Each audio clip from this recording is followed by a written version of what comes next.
Hi, and welcome to OCD Whisperer Podcast. So today I have Nathan Peterson, who's a licensed social worker, and he specializes in OCD and anxiety disorders, and he's located in Allen, Texas. So welcome, Nathan. All right, thank you so much for letting me be here, and I feel so honored to be on your podcast. Thank you. Yeah, I really appreciate it. I have to say, I actually been following you on Instagram, and I love all your YouTube videos. And I see that also you've put a course together. So I thought it would be so awesome to talk to you. And to really today, what I want to do is dive into a topic I saw recently that you posted about, but I also know people really struggle with it, which is real events and OCD, and kind of unpack that for anybody listening. Like, what does that actually mean? How does OCD show up? Like if somebody actually has a real life event take place, like if they have an argument with somebody, or they have, something that they did actually do, how can OCD come in and wreak havoc? And what might be some common compulsions? So if that's okay, maybe we can start there. Yeah, yeah. Well, when I first started this video, the real event OCD, I mean, my brain originally was like, this is not going to be really big. People don't have this as often, but I was actually very, very surprised how often people were messaging me and sending me comments and saying, "Oh, this is what I think I have. Like this thing from the past that I did, or this argument that I had, I just can't get out of my mind. And it's been 20 years, or it's been 10 years. Like it's been a long time. And it's more than just a memory. It's something that causes distress and anxiety in their life, and it's not something that they can get rid of or even figure out. And so it causes a lot of that distress of them trying to discover what is it that I'm supposed to learn from this experience, but often there isn't anything to learn, sometimes 20 years later. And it's it's really tough. Well, I guess I wanted to ask you, like, let's say if somebody, I'm assuming it'd be something like, let's say there is let's say a disagreement. Let's say different friends who are spending time, or it could be a partner, whoever is involved, but you have a disagreement, right? And let's say, okay, you've thought about it, everybody kind of took their positions. Maybe there isn't, let's say, a resolution per se. What would something like that, because sometimes those things can happen, right? So what would happen to somebody who has OCD? How would they know that it's OCD that's starting to actually show up and latch on? hmm Yeah, because I would look at thoughts that the person is having, like the thought that comes to their mind about that disagreement or argument, because that's pretty natural for us to think about it and to process it and to go through it. But the part that I look at that might be OCD related would be that it's pretty consistent and persistent, and there's that urgency right now to figure it out, to know, to find an answer of some kind. When it's not OCD, it's often just kind of a memory that might cause actually a little bit of distress, but it's not like I got to figure it out right now. And I people who struggle with this want to research on the internet and tell other people their story. And what do you think, I'm okay? And should I apologize? Or what's the answer? And that's where a lot of the distressing part comes from. And so it is tough because it brings in what's real life. What our brain is supposed to do is process the situation and learn from the experience. But then it's mingled with the OCD where it just wants to loop around and around and around. And that's where people get stuck, because often somebody can say, "Hey, this disagreement that we had, like, I don't care. It does not matter to me whatsoever. I don't think about it ever." And but that's not enough. And that's another thing that I look for when it comes to OCD, is like if you've gotten those verifications multiple times and you're still not feeling great about the answer and it's still roaming through your brain and you're feeling anxious about it, then it's possibly OCD that the person's struggling with.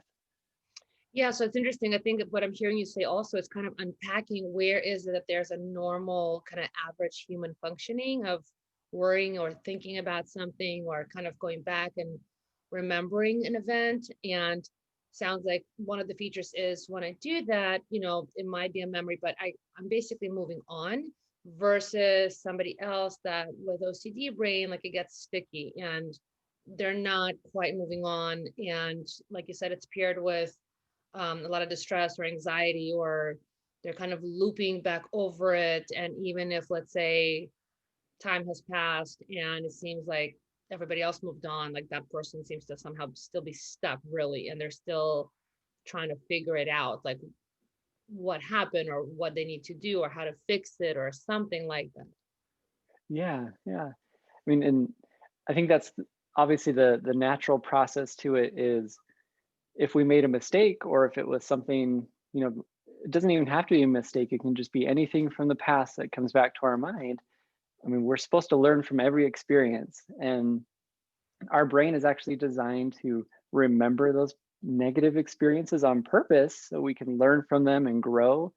And when it comes to OCD, I find that people can learn from the experience, but then it just doesn't go away at that point. It doesn't turn into a memory like it normally would. That's where it gets sticky.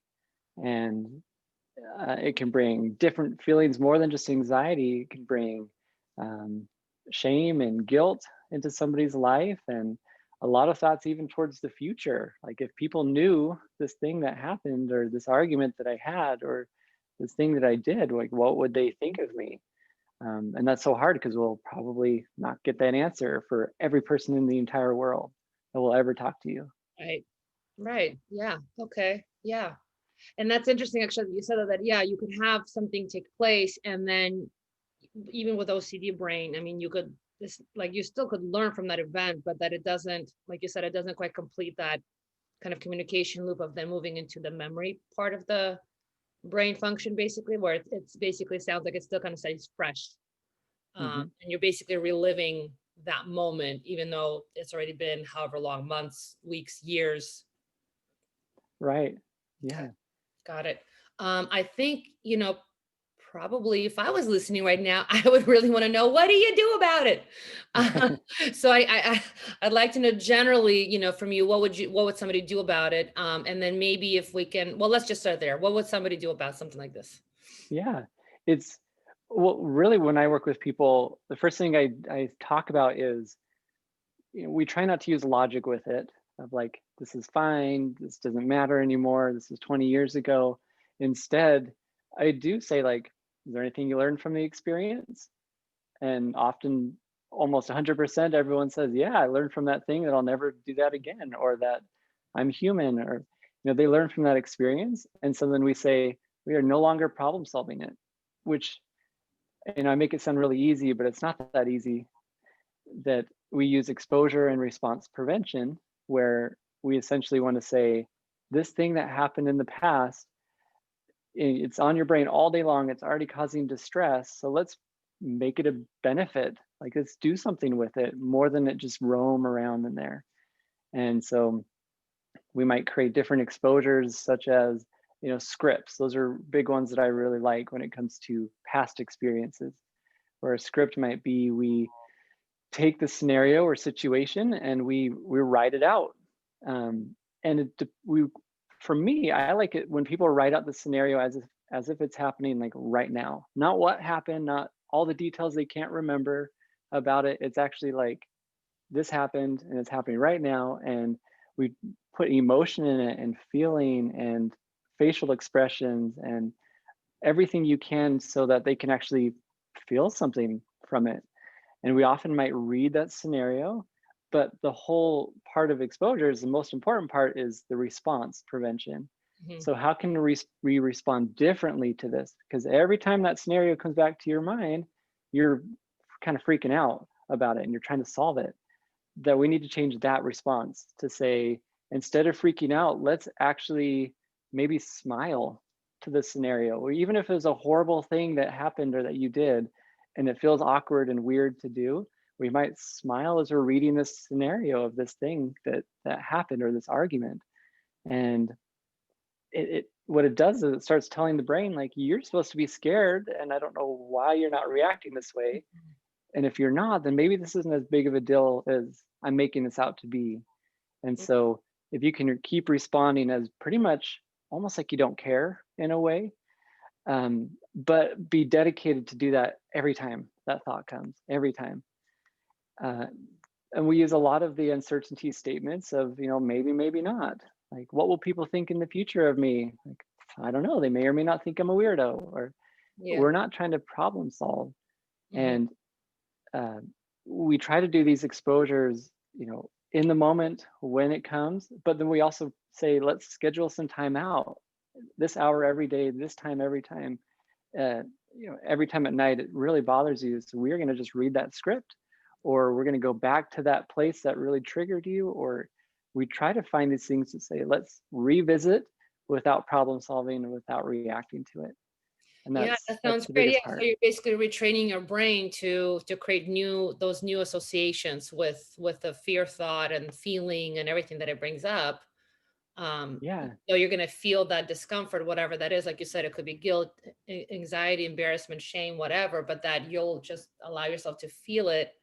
But like you said, I like that maybe you're smiling though outwardly, so that it's kind of like confusing your brain a little bit and retraining it that, yeah, this negative experience can be reassociated with something neutral or something completely opposite that would feel strange.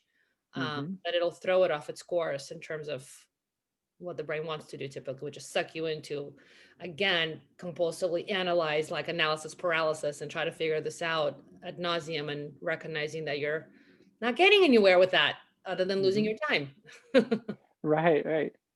And what I've kind of found with one of the biggest things with this is that people really have to dedicate themselves to it, that it can't be, I'm going to choose to do this at this time, but then I'll react the normal way I normally react over here. That it's really like every time I react as if this thing doesn't have value in my life. Because if I get that like shock reaction and I go play along with that, then I've just told my brain that's a big deal. And one Yes, of the best parts, consistency in yeah. the behavioral response, right? Like, so being clear what response you want to practice, and then make sure you're consistently scheduling it in to kind of build that muscle out, basically, so that when it does, let's say, happen organically, you can remember more easily to switch into that response. Hmm. Okay. Yeah. And so I even have people, and it really sounds weird when I try to explain it, but I have people sometimes take that scenario that really bothers them, and they even use statements like, I sure hope that happens again. I sure hope that really negative thing, I broke that person's window, or I did that really bad thing in the past. Like, I really hope that happens again. Like, I want to risk that happens again. And of course, it's definitely not the thing they actually want, but it's another way to really kind of talk back to the OCD bully that says, like, you need to be scared of this. And instead, you're like, not only am I not scared, but I actually want it to happen again. Well, And let me it ask you a feels question. really It's weird. interesting you say that, because I do love that. I love that, again, doing the opposite, right? Leaning into it. How can you, instead of running, exactly, kind of fight back? Let's say somebody actually, like, they've had a couple of incidences where it's like, well, no, this stuff did happen again. Like, I did kind of have a similar interaction or similar blowout or similar whatever it is. Right. So what would you respond to that? I'm just very curious. Yeah. I, a lot of the parts of being uncertain and not trying to figure it out means that we're accepting that anything can happen, that scenario could happen again. The situation could happen again. But That I'm saying, let's say it did actually happen in the past. Let's say that there were more than one incidents that it did actually happen. So then you would tell Mhm. somebody just to still sit with the fact that, hey, and it may happen again, yet again, and maybe. Yeah, yeah. I mean, it might happen again. Some people might use the uncertainty of it, or they might literally accept and just agree with the thought of, yeah, I totally want that to happen again. That would be amazing if I had that experience again. It would really like make my day. And when they respond that way, it feels really uncomfortable. And the first thing that comes to our brain is like, that is so wrong. You shouldn't be doing that. But that's the OCD speaking, that's saying you shouldn't do that, because if you do that, I almost kind of think it knows it has to go away Mhm. when you're just not giving it that value anymore. Yeah, well, it's like if you try to push a thought away, especially in OCD, right? The more you try to push it, the stronger it actually your urge becomes to figure it out because you feel even more like something's off or wrong versus Right. you're learning to lean into it and say, let me actually find different ways to entertain it, to embrace it, to allow it to even pretend like I'm excited about it. Like, yeah, bring it on. What else do you have? What else? Give me more. Give me more. Hmm. Um, Yeah. And Interesting. well, exactly. And what I find is each person is so different in what their experience is from the past.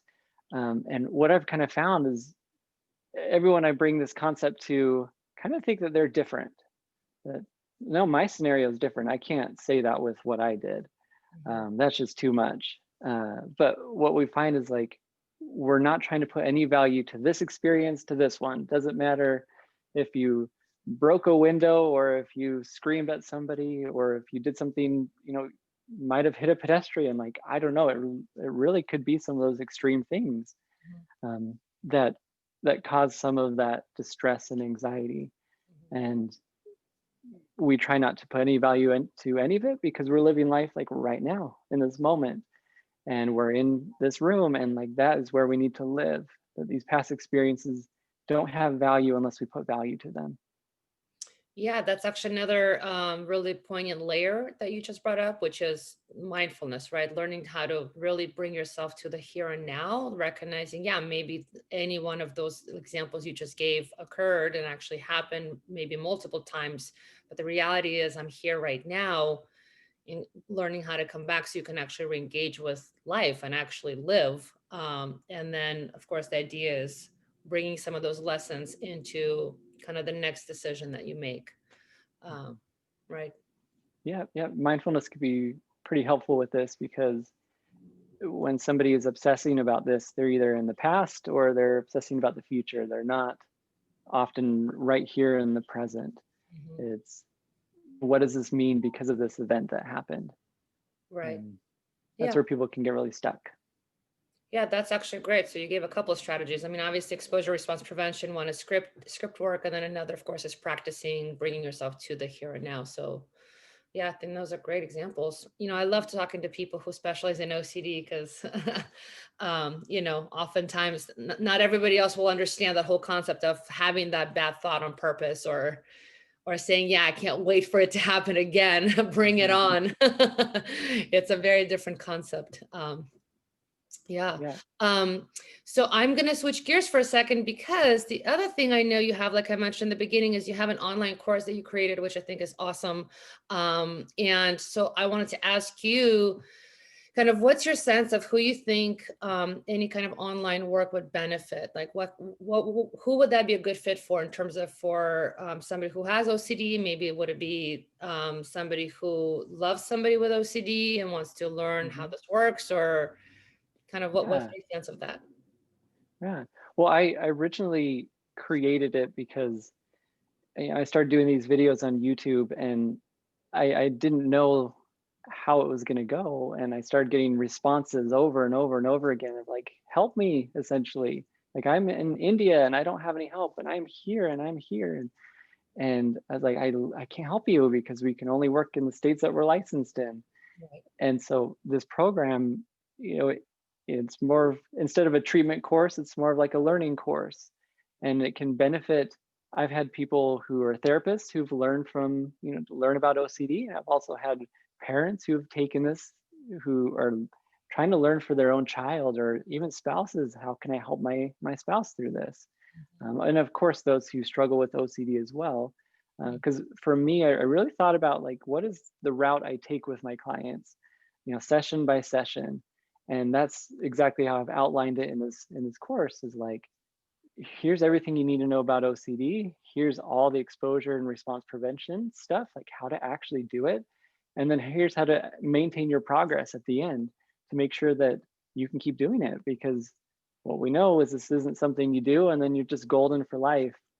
It's a Mhm. lifelong experience, but it's a lot of time right now to have a lot of relief later. And so it can So would definitely you say it's benefit good really for, anyone. so if somebody has OCD, would it be good for somebody who maybe has had treatment already, or even if they can't access treatment, it sounds like they could still get benefit by going through this training, and really being able to have it like in their back pocket that they can always kind of go back to, review a module if they need, and kind of have it on the go. Yeah, I was actually very surprised by, I've had people who are going through the course who have OCD, they don't have a therapist, but also those who actually do have a specialist. I didn't expect that, but it's something they say, it's good to watch your videos and to use your worksheets so that, I can go go back to something when I've kind of forgotten the concept, for instance. And that's kind of the point of the course is like, our brains are pretty short term. And so for us to go back and remember, oh yeah, this is what I'm supposed to do, I've found is really helpful for, really anybody who struggles with OCD. Um, for me, I prefer people to have a therapist actually, because they can really guide them specifically with what they're going through. Um, and so my course can be there kind of as a supplemental thing, or if they don't have a specialist in their area, it's definitely that's what it's made for. Yeah, I think that's great. I mean, I definitely, I mean, I think globally there's, a lot of people who have OCD who don't know or can't access, specialists or can't afford it and so on. So, I mean, I love seeing solutions like this to continue to help people globally have access. And also, like what you hit on is as adult learners, we do forget things. And so, being able to go back and review a concept or re-listen again to a training module or look at the worksheet again. I mean, I think there's so much benefit to that. Mhm. Yeah, awesome. Awesome. Yeah, Thank you so much, Nathan. I really appreciate your time. And how can people find you if they're looking for you? yeah. Well, my counseling practice is located in Texas, so Allen, Texas. The website is OCD and Anxiety Counseling.com. Mhm. The course, if you're interested in that, is OCD and Anxiety Online.com. Beautiful. And I'll include yeah, those, of course, in the show notes. yeah, I appreciate it. Thank you so much. Thanks, Nathan. Bye. Bye.